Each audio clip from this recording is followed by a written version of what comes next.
Hey guys, welcome to How to Control What's Controlling You, getting to the root cause of stress and resilience. So this topic is super exciting for me because it's one of those areas of medicine that we don't talk a lot about, and we don't talk about the impact really of how stress affects your health and then what you can actually do about it. So by the end of this session, hopefully you will feel pretty confident about understanding your stress response, and then also how you can actually intervene for the purpose of living healthier for longer. All right, so I'm Dr. Nicole Peoples. I'm a board certified physician in internal medicine. I've been a practicing hospitalist, basically the type of doctor who takes care of you in the hospital. But I've also been trained in functional medicine as well as integrative holistic health. And my area of focus is typically women's health as it pertains to their hormones and longevity. So, what does that actually mean? It means that I prescribe health. And when I say that, I mean it exactly the way it sounds. I literally give prescriptions for the behaviors and the interventions one might need to take to stay healthy. And this is a very different way of approaching medicine in that although understanding disease is really important, it's just one half of the puzzle. The other side of the puzzle is what actually keeps you healthy and what do you have to do to stay that way.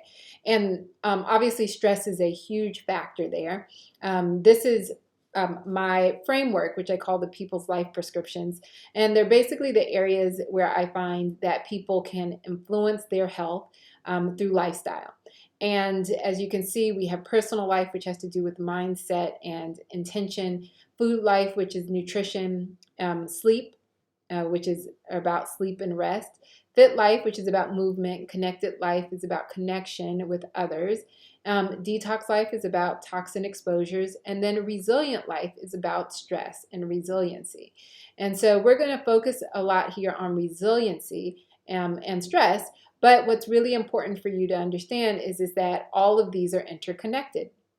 And that food impacts your resiliency, your mindset impacts your resiliency, your toxin exposure, as well as your connectedness with others, and movement and sleep all affect one another. So none of these act in isolation. And so we will talk about all of those as we go through.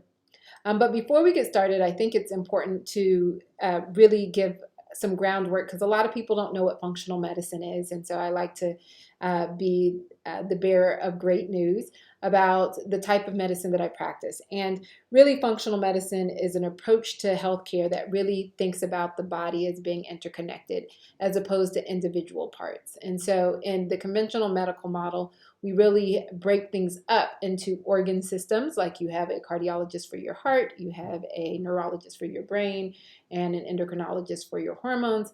But in functional medicine, we understand that all of those areas are connected, and we want to figure out what are the lifestyle choices, the environment, the genetics that you need to take into account that will influence the overall system as a whole, not just what are the foods that you can eat to impact the kidneys, but how do the foods you eat impact the entire body?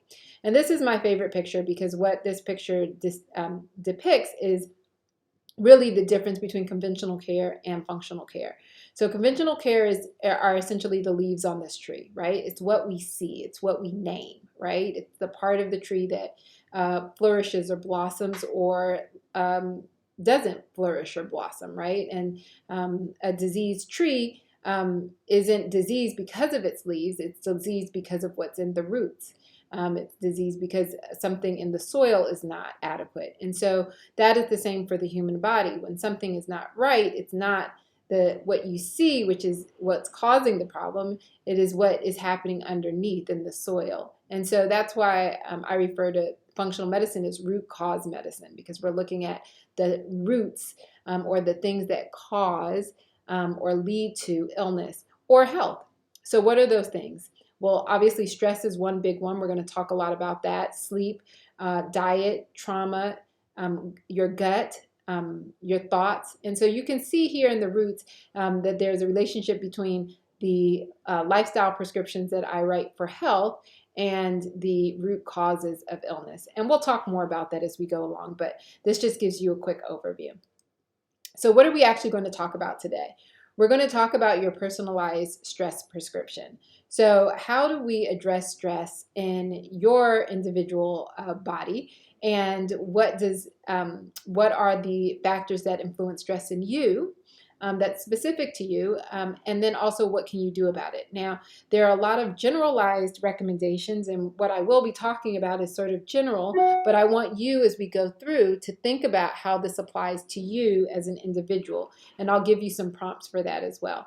And if you have a sheet of paper or a pencil, there will be some opportunities for you to jot down some of your thoughts, and so if you have that on hand, I encourage you to have that ready so that you can write your own prescription by the end of this talk. So here's my other favorite image. So what you see here is a lion chasing a zebra. And zebras have evolved over time to handle stressful situations just like other animals. But what we're getting to in this picture is your primal response to stress. And it is pretty uniform across all species, that we all sort of have the same primitive response to a stressful situation. So as we can all agree, this poor zebra is in a very stressful situation. He's in a life or death situation. And what most of you have probably learned in the past about stress is the idea of fight or flight, right? This is a great picture of fight or flight. This zebra is not in a position to fight. He is flighting. He is running for his life. But what happens during this process in that zebra's body, that the chemical reactions or the hormonal interactions that are happening that cause this to happen is not unique to zebras. Like I said, it happens in all species, and it's very specific, and we call that response the sympathetic nervous system. Now we're going to talk a little bit about that today, and I hope not to get too technical, but I think understanding this sympathetic nervous system and what actually is happening here is actually quite important for you to understand what's happening in your own body when you were in a stressful situation, and how you might manage that situation to benefit your overall health. Now, this is the part of the picture that most of us are focusing on, but this other part, the reason why I love this picture so much is if you notice at the top, there are some zebras that are just standing around watching. We're going to talk about them too, because they are the other side of this story. So let's talk about the zebra and the lion for a moment. So when you are under a stressful situation, or in this poor zebra's case, when he is in a stressful situation, what happens is that there are a bunch of chemical and hormonal reactions that happen in our bodies that allow us to protect our vitality. It's essentially that allow us to stay alive. It's protecting ourselves. And what happens is that our heart rate increases, our brain shuts off critical thinking, we might get anxious and nervous, your body is really focused on producing energy, and so in the form of blood sugar increases, your heart rate increases, your blood pressure increases, so that you can push all of the blood and the oxygen to your limbs, so that you can run or so that you can fight. And simultaneously, it shuts down other parts of your body that aren't as essential when you are in a life-threatening situation. So in that case, it will shut down your gut, right? So you don't need to be digesting food when you are about to become some poor lion's food. You do not need to produce sex hormones.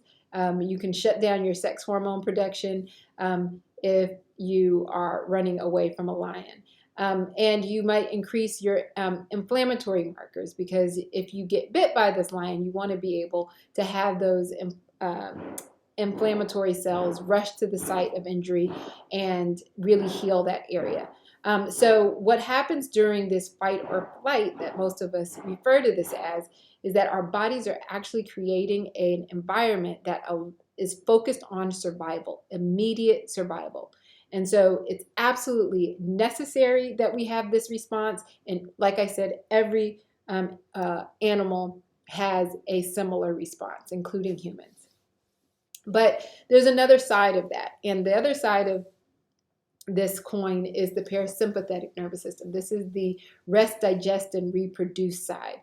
And the reason why these other zebras aren't running is because what happens in most species is that they can identify very quickly whether they're the ones in danger or if it's somebody else, right? And so these zebras have quickly realized that this poor zebra, baby zebra, is the one that is going to get caught by this lion. And so now they're just watching to see if he gets caught. Because if he does get caught, if that poor baby zebra gets caught, well, then these zebras know that they're safe, right? That this lion isn't going to come after them. And these zebras will go back to eating and digesting and doing all the things that they need to do to survive that aren't critical, right? So their heart rate will decrease, their blood sugar will go down, their levels of anxiety will go down. They'll start to digest food. They can go back to eating. They can go back to reproducing if that's what they need to be doing at this time. Whatever it is that is around resting, digesting, reproducing, they are free to do that. And the great thing about this collaborative picture is that they're either doing one or the other. They're not doing both.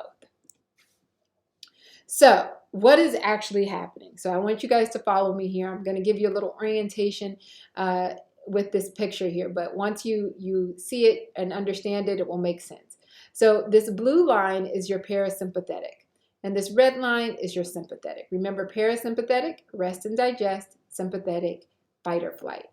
So normally, before this lion came, the animals were probably eating and grazing. They were eating and just hanging out, not worried about much, and they were in their parasympathetics.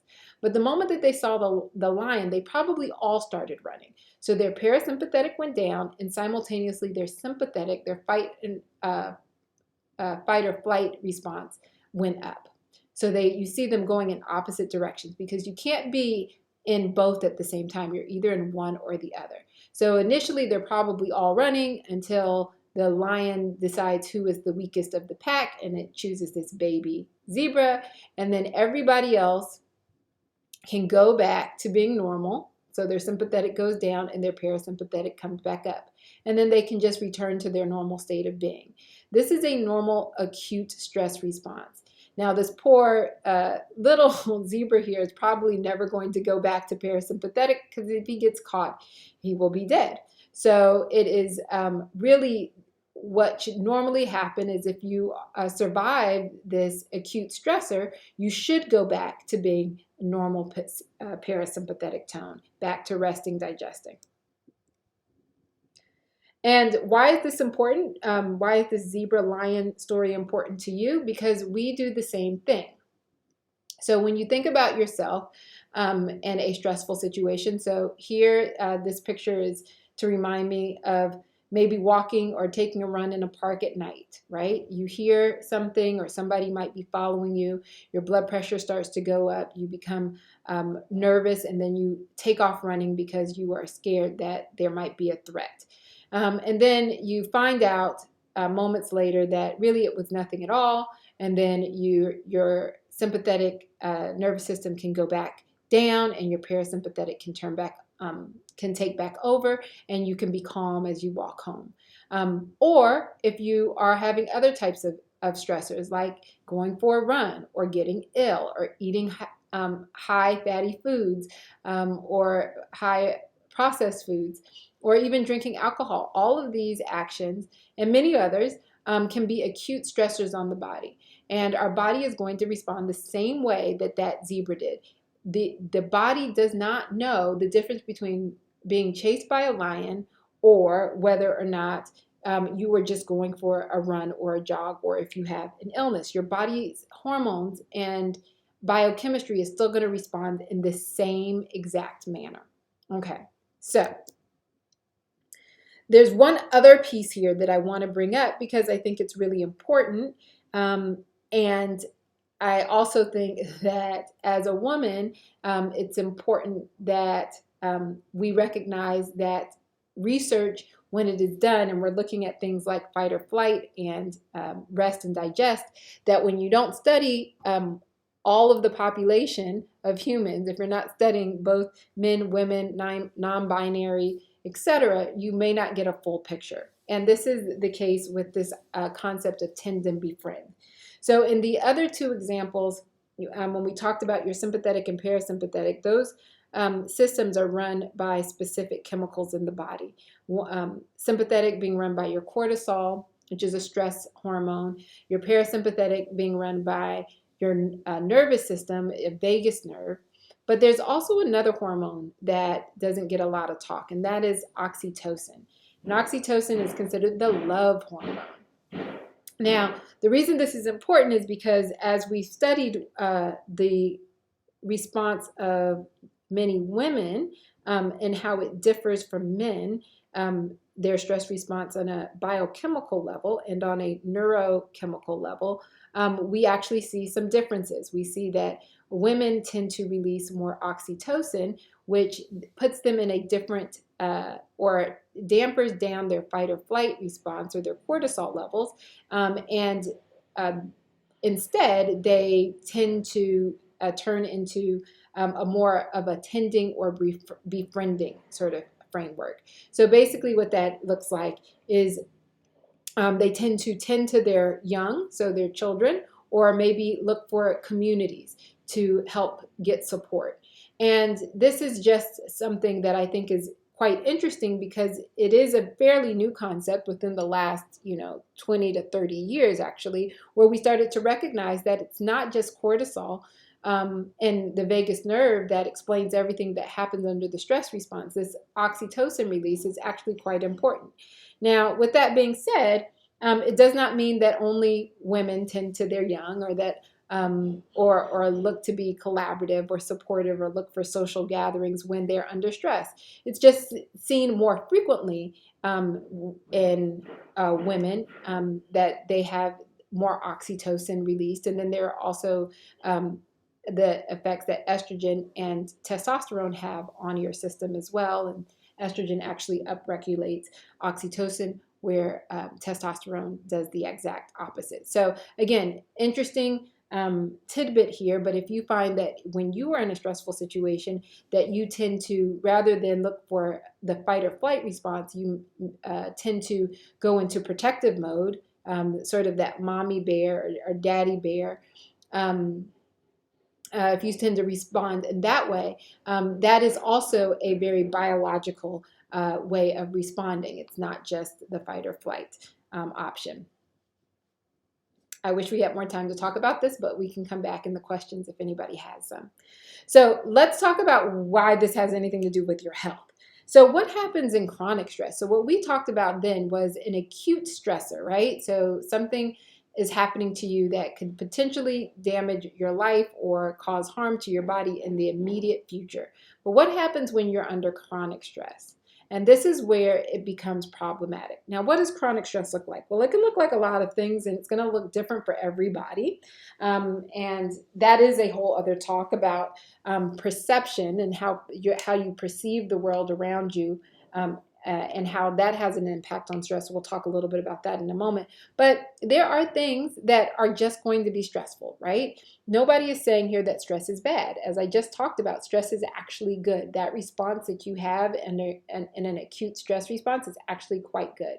But let's just talk about normal life, right? So what makes us different than the zebra and other mammals or other animals is that we have the ability to reason and think through and analyze in ways that other animals may or may not have. And so what ends up happening is that our day-to-day lives, which have become very complicated,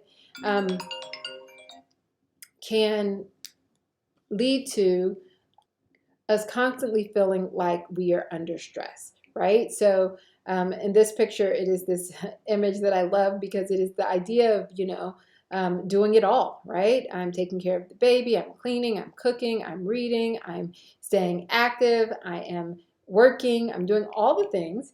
And that in itself can be stressful, right? Depending on how you perceive these things. And doing them all at the same time, constantly having to think about it, worry about it, assess it, all of these things can be very stressful. Now, granted, this is just life as we know it, right? So we get used to doing it, and we don't really think of it sometimes as being a stressor. But our bodies over time begin to respond in that same stress response that we saw in the beginning.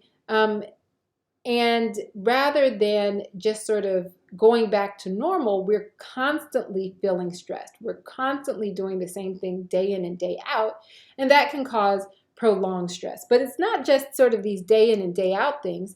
There's also real stressors, right? There might be situations where you do, where your life is, it feels like it's quite in danger.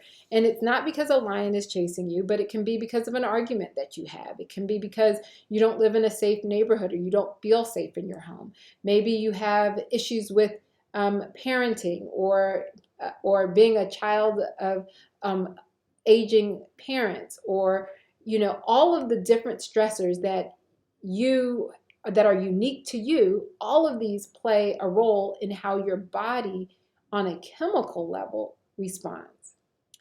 And the thing to realize about this is that your body's stress response is still the same. It's still exactly the same stress response.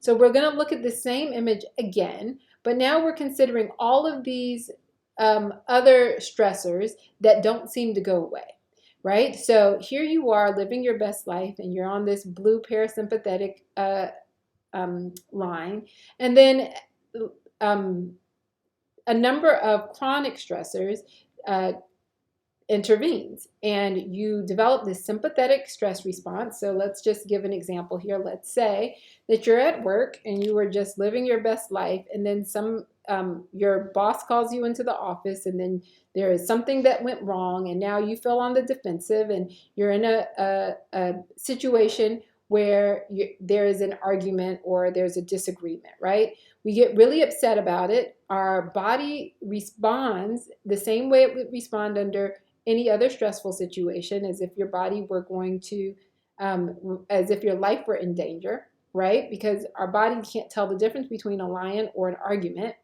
And our cortisol levels spike, our stress levels go up. But what happens with us, us amazing humans who tend to be able to think and reason? Well, for some of us, that one argument lingers, right? It doesn't just go back down. It's with you for another week, another 2 weeks, another 3 weeks, maybe in a couple of years, right? And it's not just that argument. It's layered on with maybe the foods that you're eating, maybe the relationship you have at home, maybe the toxins you're being exposed to. All of these stressors just continue to pile up. These aren't stressors that are going away. And there might be stressors that are, in fact, in actuality, in real life, not going away. But then there are also stressors, the way we perceive them, that are not going away. And as a result, rather than our sympathetic nervous system coming back down and our parasympathetic nervous system taking over, what happens is that you stay in this high stress state. And that is chronic stress. And this is not just something that's happening in your mind. This is what's happening with the chemicals in your body. And so specifically, your cortisol levels will remain high. Your blood sugar can remain high. Your blood pressure can remain high. And what does that look like in real life? It looks like chronic disease, right? It looks like if you were in chronic sympathetic overdrive, it looks like muscle tension, digestive problems, constipation, mood changes, infertility, low libido, poor sleep, increased blood pressure or hypertension, increased blood sugar or diabetes, chest pain or heart attacks, anxiety, depression, recurrent illnesses, weight gain. And in the tend to befriend zone, that can also be problematic, because what if, your tendency, rather than to fight or flight, is to stay in situations that may not be healthy, or to be overprotective or hypervigilant in a way that is unhealthy, that tends to lead back to more stress.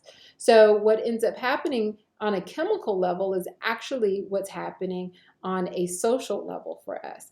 And if we don't understand this and we allow it to just prolong, to go on and never get back into a parasympathetic rest, digest, reproduce state, then that's when all these problems begin to manifest themselves as disease. So what do you do about it? You want to go back and put yourself back into parasympathetic balance. So what does that mean? How do you do that? Well, here's the thing. Our bodies have gotten so used to chronic stress. And if we've never taken the time to actually learn how to bring ourselves back into a rest and digest state, then it's hard to do because we get into the habit of being stressed. And so the reason why I like to talk about this, and the reason why I talk about prescribing resiliency, our strategies to build your resiliency, is because it allows you to be intentional in a way that you might not be if otherwise in other situations, if you were left to your own devices. You think about, in many cultures, the rest is baked into culture, right? So you might think meditation in many cultures, or therapy, or being in nature, or learning meditative or breathing techniques that help with stress. But if you haven't learned any of these, if you haven't developed healthy habits around bringing your cortisol levels down and increasing your vagus nerve or your vagal tone, or increasing your oxytocin, then what's going to happen is you're going to stay in a chronic sympathetic or stressed state. So the intention is around being able to balance this out by intentionally doing habits that bring your cortisol levels down. So what do those look like? So or better yet, this is more talking about what is the opposite of being in a chronic sympathetic state. What does it look like to be in a parasympathetic balance? So during parasympathetics, this is when your body heals.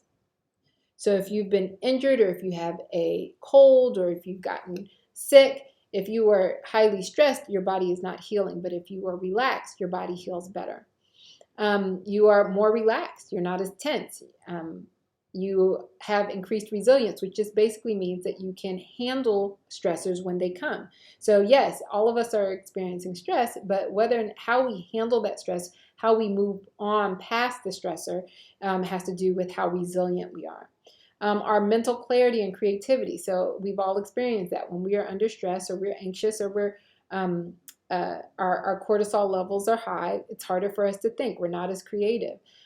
We can get very constipated, or have irritable bowel issues, or bloating.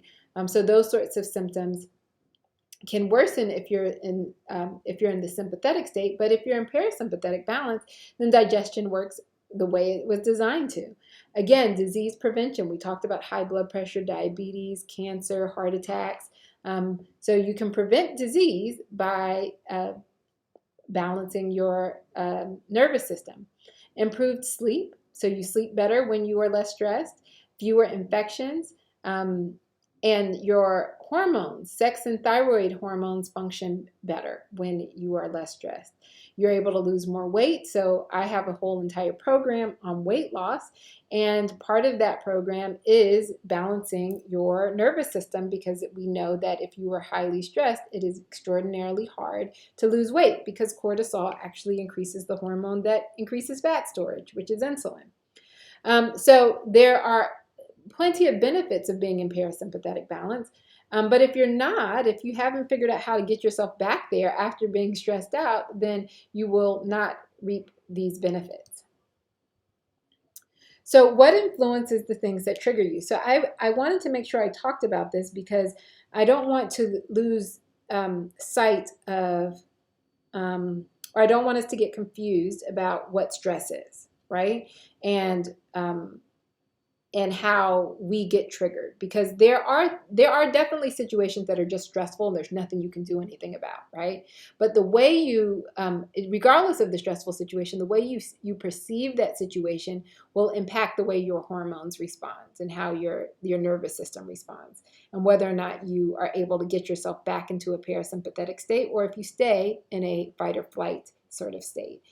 And so there are multiple things that contribute. So, and I've broken this up, and I honestly, I try to stay pretty scientific, and the following breakdown that I've put here on this slide is sort of my deduction from the research, but I don't know if there are any models that explain this better, but I will break it down the way that I have broken it down in my head.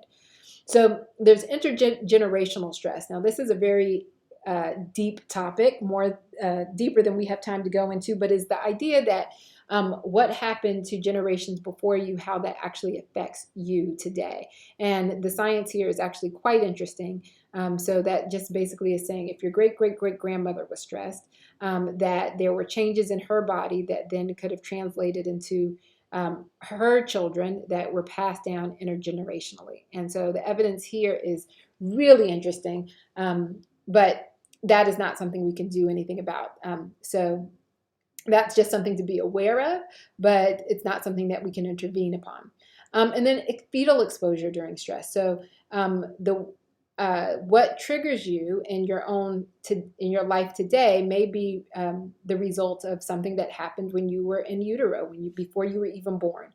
So that's the intergenerational trauma, but it can also be when when your mother was actually pregnant with you. And then there are personality things. So that if you have any children, then you know that your children come out and they are just sort of who they are.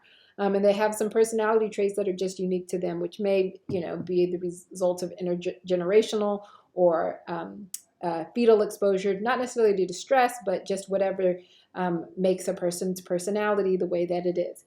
So those are things that you really can't intervene upon. But it is something, if you are thinking about having children, that's something that you can think about going into having children, and the way that how we treat our bodies during pregnancy and before we get pregnant. All right, so moving on to some other factors that may influence what triggers you. So childhood trauma. So the reason why I bring these areas up is not because it's something that you can change now. It is something that you can help influence in the children who are around you, but it's also something to think about when we talk about different treatment modalities and really addressing childhood trauma, recognizing that the things that trigger you today may be the result of something that happened before you can even remember. So that's where therapy comes in really well. The same thing with life experiences. I think your own personal life experiences shapes how you respond to the world around you, obviously. Culture and hierarchy. This is actually probably one of the most important factors when it comes to our perception of stress. So studies have actually shown that your perception of your status in a particular environment or culture has a huge impact on the way your body, the way you are triggered, or the way that your body responds to stress. So if you see yourself lower than than others around you, if you see yourself poorer than others around you, that can have a huge impact on your perceived stress. Then if you are, let's say you're poor, but you're around a bunch of other poor people, you don't know that you're poor. That may not actually cause you to be very stressed out, right? So this is actually a really important one. I wish we had time to go into it, maybe another time. Your support system, so who's around you, obviously will impact the way that you respond to a stressor. So if you are in a group of people and someone attacks you, you feel much safer and may not feel as triggered as if you were by yourself and you were attacked by someone. Or vice versa. So, and then environment and exposure. So the environment that you're in, the things that you're exposed to, whether those are chemicals or behaviors, all of those things can play a role. All right. So the next thing that helps, that will influence what triggers you are your skills and your strategies. And this is where the stress prescription comes in, because we can actually control how we respond to stressors. And again, this is not about getting rid of stress, because stress is good when it's healthy and not overwhelming, but then being able to put ourselves back. I want you to put that picture that I put up before of the stress response. Taking yourself from a sympathetic state to a parasympathetic state requires skills and strategies. because it's not intuitive, right? And some people are born who, I would always say, like, my father is one of those people that nothing bothers him. And he has, for the past 80 years, had great skills and strategies to deal with them, with stressors. And then other people you've met who are hyper reactive. It doesn't matter what's happening, that a person could have a neutral looking face and they see that person as being threatening, and they're just hypersensitive. So developing skills around our own personality, around our own childhood traumas, around our own cultural perceptions, developing skills that help address these really is going to make a huge difference or impact on those chemical levels and as well as your health. So this is where we get into your activity. So this is prescription number 1. And so what I'd like you to do, if you have a sheet of paper, you can, and a pen, you can keep that by you, but I'd like you to close your eyes for a minute. And I want you to think about what types of things stress you, or what are your triggers? What types of things trigger a stress response in you? And that can be a person, a place, or a thing. I want you to focus on just one thing that might trigger you or cause a stress response in you.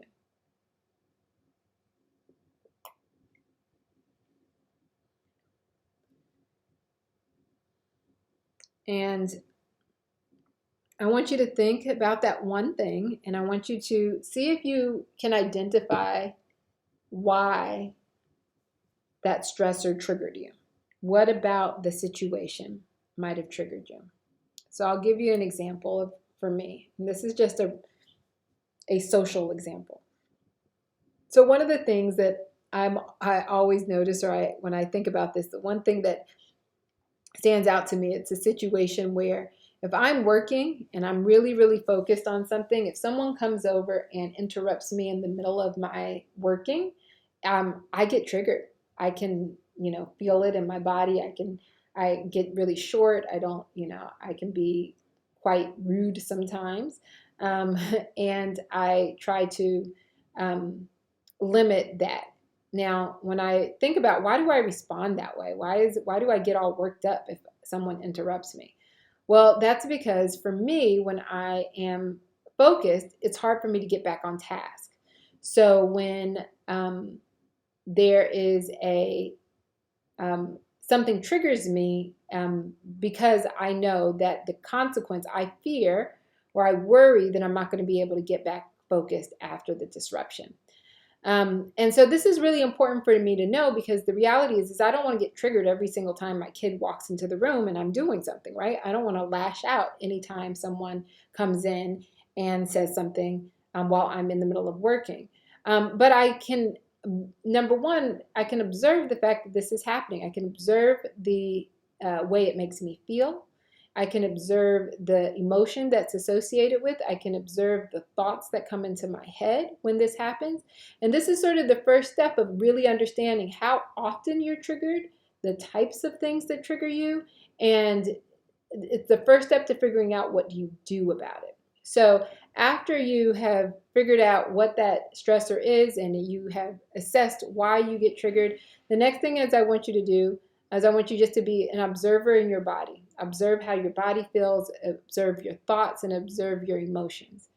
And even if you can't figure out why something triggers you, you can still observe how it feels in your body. This is really important because what you're feeling, what you're thinking, actually is lending to that sympathetic response, right? So that tension that you feel in your shoulders, or that cramping that you might feel in your belly, or the fatigue or the brain fog that comes after, all of those are can be the result of high cortisol levels and high stress response. Okay, so again, this is just an activity for you to first assess what's going on, and we'll talk about what you can do about those feelings, that emotions, those body, that discomfort in your body, in just a moment.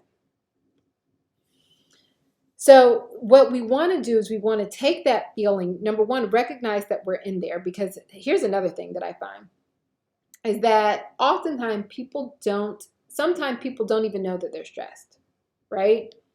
And I want to look at you when I talk about this. So sometimes And I'm sure that all of you guys have probably experienced this one time or another where you are constantly just doing the things, all the things that you think you're supposed to be doing.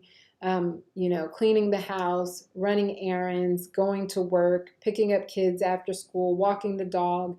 And all of this is so normal that you don't realize that at the same time as you're doing all of these things, that your shoulders are getting tense, that you might be having GI discomfort, but you don't know why. You might be having fertility issues and you don't know why.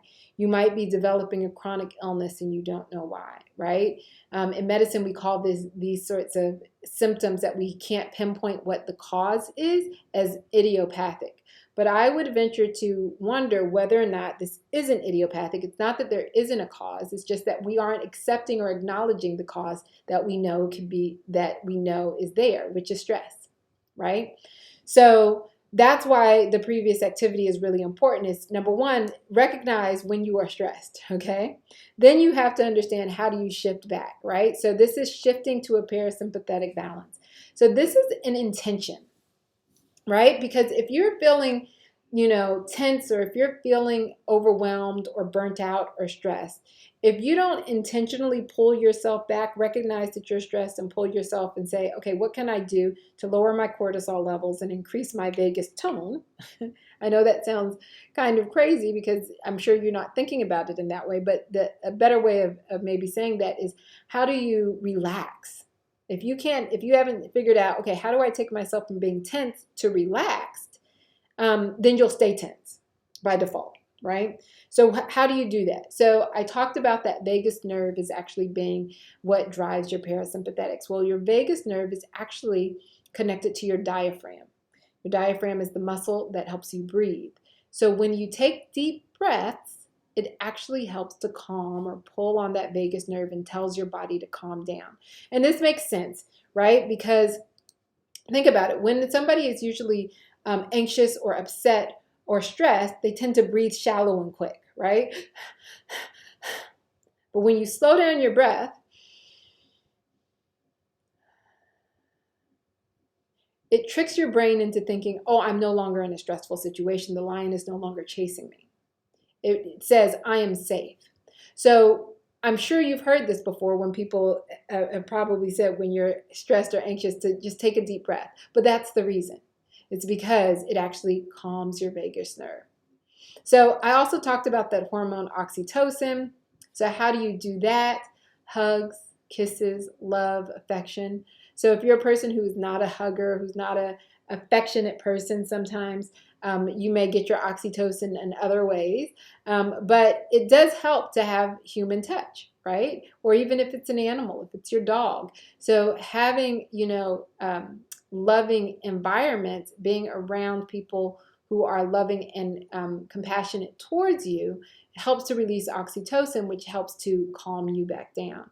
And so this, again, when we think about childhood trauma, when we think about old experiences where we may not have received a lot of love and affection in the past, how that may affect how your body responds to stress now. So doing things like walking in nature and surrounding yourself with peace and calmness, being mindful or being more present in the moment. I talk about this. I learned it as pairing your nervous system. So essentially pairing your nervous system with the activity you're actually doing. So if I'm eating, I don't want to be still thinking about the argument that I had 10 minutes before. I want to really be thinking and being mindful about what I'm eating, because that will help me relax. But if I'm still worried about something that happened, an hour or 3 months ago, then it's going to keep me in a very tense state when I should be resting and digesting. And so it can affect digestion if you're not actually pairing your current activity and your emotions at the same time. So doing something you enjoy, so having fun, being out in nature or gardening, resting and sleeping. So these are two separate things, right? So sleep is actually closing your eyes and your body actually shutting down and going into a certain brain wave, which is considered sleep. But you can actually rest with your eyes open or closed. That can look like meditation. It can look like just sitting and being quiet. It can look like closing your eyes but being awake. This is actually very restorative, and it actually can, in fact, bring you back into a parasympathetic state. There are a number of things that you can do. Obviously, you want to pick the ones that resonate with you. So if you're not a person who likes nature and nature actually brings you anxiety, obviously that would not be the one for you. So I don't want you to think that getting back into a parasympathetic looks like one specific thing. It looks like whatever relaxes you. Just like whatever makes you stressed is going to be different than what makes someone else stressed, what relaxes you is going to be different for everyone as well. So let's talk a little bit about that. Let's assess what your current skills and strategies are for handling stress, right? So the first step to that is identifying the habits, behaviors, or skills you use when you feel stressed.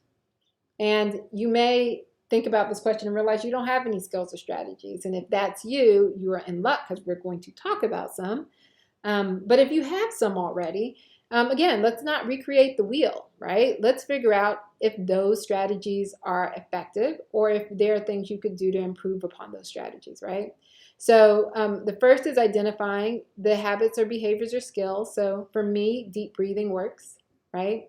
When I would go see patients in the hospital, going from one room to the next room, I would take a couple of deep breaths in between rooms because I would need to calm myself from one room to the next, because sometimes what's happening when people are sick, it can be very stressful for them, but it can also be stressful to me as their provider. And so I don't want to take that stress from one room to the next. So breathing, I found, was actually quite relaxing for me. Meditation also works for me. It took me a long time to learn how to meditate in a way that seemed effective. But once I got the hang of it, it was very relaxing. Also, yoga works for me. So those are just strategies that work for me. You need to identify ones that work for you, and I'll give you some examples next to think about if you're struggling. And then you want to think, okay, how effective is that? So, for example, with me going from one room to the next and taking a deep breath, did I actually feel relaxed when I went between rooms? Sometimes I did, sometimes I didn't. And that's where meditation came in. I had to level up my strategy, because what I found is if I only tried to address stress when I was in the middle of it, then it wasn't as effective as if I were doing things on a constant day-to-day basis that helped to build my resilience, that helped me manage stress even when I wasn't stressed, right? So it became natural and normal for me to be in the parasympathetics instead of the sympathetics. So I would start meditating or doing yoga or taking walks or talking to friends to make sure that even when I was in a stressful situation, I didn't automatically get triggered so easily, that I actually had a little bit more buffer because I had been doing these practices. So you want to think about, are the strategies that you have, are they effective? And then the third step is going to be, what are you willing to do to enhance your current response or create more effective responses? So if you find that what you're doing isn't working, or if you don't have any strategies, can you do something? Can you add something to your strategies? And what might that look like? So here are some ideas. Obviously, there are more than this, and that's the great thing about us as humans, is that everybody's different. We all have different things that work for us. The key is figuring out which one works for you. So as you look at this list of things, you can identify maybe one or two that stick out to you that you could start to employ, or things that you see that you're already doing really well that you might want to enhance. So just for your record, EFT is emotional freedom technique. That's tapping, for any of those of you who may be familiar with that. TCM is traditional Chinese medicine. So there are lots of options here. Okay, so the last part of this talk is not really a talk, it's a challenge. It is the action steps that you can start to employ.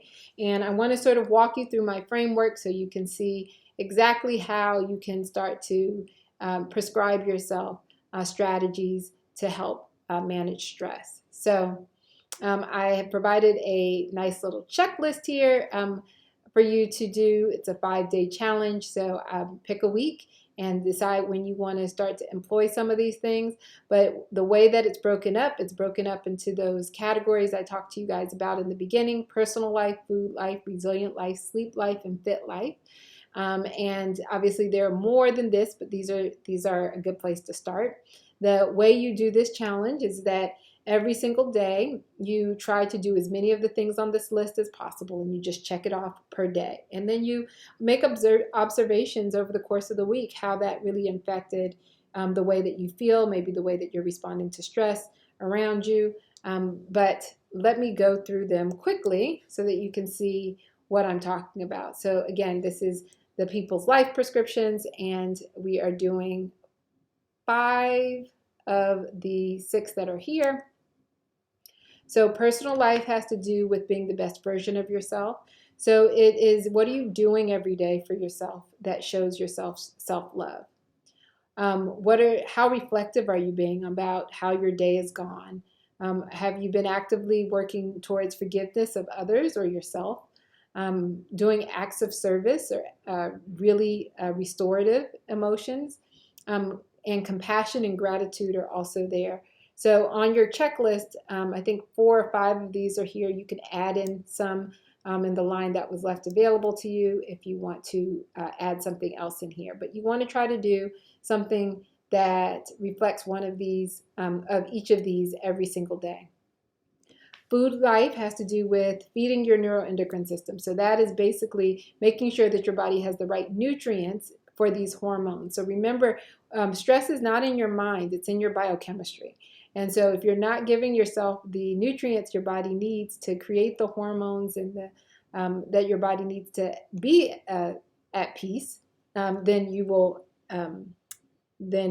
have more stress in your life. So what is a diet that is associated with less stress? So that would include less processed food, eating more vegetables because they have more nutrients in them that your body needs, eating clean fats and proteins. So this just means things that are without toxins or preservatives, limiting refined grains like cereals and pastas, and then boosting your coffee or tea with adaptogens. I'll talk a little bit about adaptogens at the end. Resilient life, so I talked about my breath work and meditation, but also being present and mindful, we talked about. And then rest, sleep, restorative emotions. Restorative emotions basically is similar to what we did earlier where we closed our eyes and we thought about something that made us feel stressed. You can do the same thing, but think about something that restores your energy. So love, kindness, gratitude, compassion. Think about emotions that really restore the way you feel, and that actually can shift you to a parasympathetic tone. Sleep is also super important, so you can try this out as well for 5 days. So no screen times 2 hours before bed. I know that's going to be hard for those of you who like to watch your phone or thumb through TikTok in the middle of the night, but this actually really helps with sleep. Eliminating overhead lighting before bed, so that's using lamps or blue blocking lights at nighttime after the sun goes down. Being in bed by 10 p.m. and with the intention of getting 7 to 8 hours of sleep. I know many of you night owls like to stay up late and work the midnight hour and sleep for 3 to 4 hours, but that will actually increase your overall stress levels. Getting morning sunlight, going outside, getting some sunlight first thing in the morning actually helps to balance your cortisol levels. And then sleeping in complete darkness and in a cool room actually really helps with sleep. So Fit Life is all about movement. So doing things you actually enjoy, walks in nature we talked about, stretch breaks. So just if you're a person who's sitting at a table all day long, just getting up and moving your body. And working out first thing in the morning, it's also a really great way to build your resistance. And that doesn't have to be anything intense. It can be a walk in nature. So what are some supplements? There are tons of them, but some of the ones that come to mind, the simplest I think of is a high quality multivitamin, B vitamins, vitamin C, magnesium, and fish oils. Again, you can get all of this from food or you can take them in the form of a supplement. And then I wanted to make sure I added in some botanicals because there are specific botanicals that have been shown to help balance your stress neuroendocrine system. And those are called adaptogens.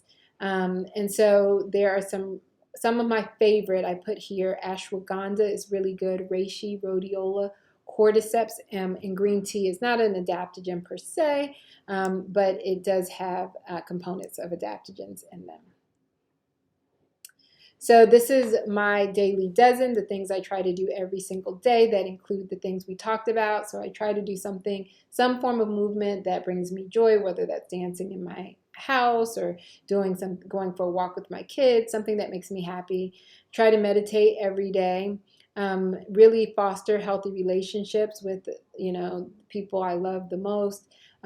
Doing a gratitude journal. I don't do this every morning, but it's something that, when I do it, it really helps to put things into perspective for me and helps my day start off really well. Time in nature. I know you've seen that many times, and because it's actually been studied to show that it helps to decrease depression and anxiety. Deep sleep. So that's not just going to sleep, but it's ensuring that you're getting good deep sleep, which means going to bed before 10 o'clock. I wish I had time to go into that, but you get better sleep when you go to sleep at least before 10. Eating lots of plants, having a bowel movement every day, being not holding in my thoughts or my emotions, but speaking my truth, staying well hydrated, getting sunlight, and journaling to get some of my thoughts out. So these are just a way to incorporate some of these healthy habits, how to prescribe health for yourself. I hope that you have some ideas about ways that you can start to implement healthy behaviors into your life. And I'm so excited to have had this talk with you guys. I hope if you have any questions, you will put them in the comments. With that, you can follow me at People's Functional Medicine on any of the socials. I'm mainly on Instagram, and I'm just starting a YouTube channel. So those are my favorite social resources. Or you can go to my website, drnicolepeoples.com, if you want more information about me and my practice. All right. Talk to you guys.